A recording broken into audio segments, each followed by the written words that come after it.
Pangalan mo? Ano pangalan mo? Ha? Ano pangalan mo? Ano pangalan mo? Ha?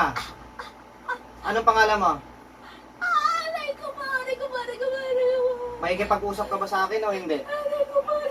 Makikipag-usap ka ba sa akin o hindi? Ha?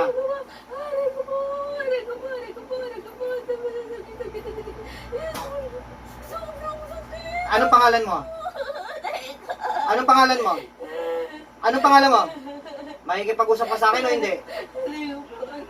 Ha? Makikipag-usap ka sa akin o hindi? Ha? Ha? Tinatanong kita kung anong pangalan mo, ayoko sagot ng aray ko. Ano pangalan mo? Ang pangalan mo? Ha?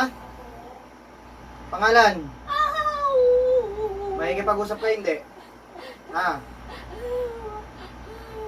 Ha? Ano pangalan mo? Oh my God, may kita nagkutungan. Oh my God? Ha? Makikipag-usap ka ba sa akin o hindi? Ha? Ano pangalan mo? Ha?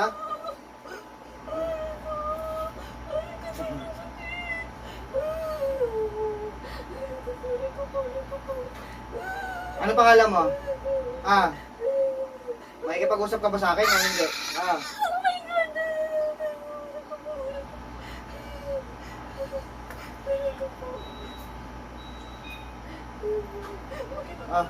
Makikipag-usap. O, ano pangalan mo? Sige. Ano pangalan mo? Ano pangalan mo? Ano pangalan mo kung makikipag-usap? Magsasabi ka ba ng pangalan o ano? Ano ka ba? Tao ka ba o espiritu? Ha? Tao ka ba o espiritu? Ano pangalan mo? Ano pangalan mo? Hindi mo alam? May tao bang walang pangalan? Ha? Meron bang taong walang pangalan? Ano pangalan mo? Ha? Hindi ka makikipag-usap? Ha? Ha? Makikipag-usap ka? Hindi. Ano pangalan mo? Ha? Hindi mo alam kung ano pangalan mo? Meron bang taong walang pangalan? Ha? Ha? Meron bang taong walang pangalan?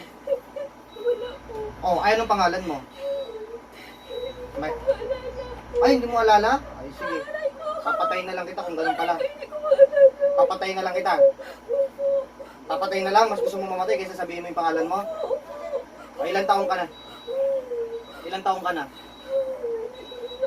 Hindi mo alala. Ito, sa tingin ko maaalala mo to. Ha?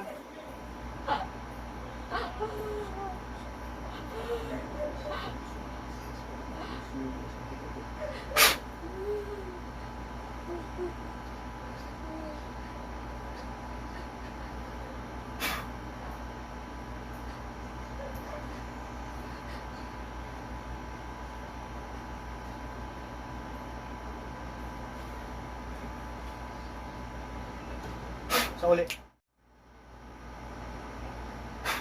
Pakiubos po ito mo. Ubusin po. Ubusin po ka.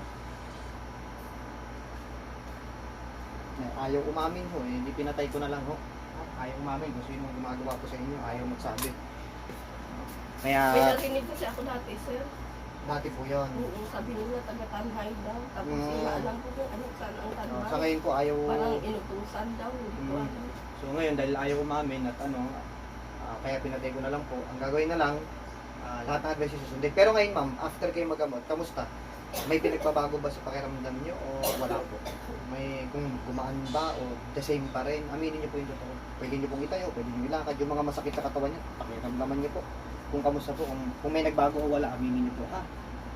Parang guminhawa po yung utak. Guminhawa po. Sige po, sige, lakad. Guminhawa po yung utak nyo. Oo, parang ang ulo ko ba? Parang kasi ilang ano na, hindi ako nakatulog. Parang mabigat yung ulo nyo, Oo. pati yung katawan. Ngayon guminhawa po. Oo, parang guminhawa sa Oo. akin. Sobrang maginhawa po ba o kaunti lang ang gininhawa o ano po? Aminin niyo po yung totoo. Parang tama lang siya, sir. Sama, kumbaga pero guminhawa po talaga. Oo. Okay, so lahat ng advice yung susundin po kasi confirm yan talagang may gumagawa sa inyo. At yun nga, ayaw umamin. Oo, kasi dito kasi, ay, ganito. Di bali, gagaling po yan basta sundin nyo lahat ng advices ko. Ha? Kasi yan, physical na karamdaman, gawa ng kulam. Siyempre, kailangan dumaan sa healing process yan para totaling mag-heal. And then in the future, pag sinunod nyo lahat ng advices ko, hindi na kayo makabita ng mga ganyan sakit po. Ha? So, sa awa ng Diyos, guminhawa at dumaan ang pakaramdam nyo.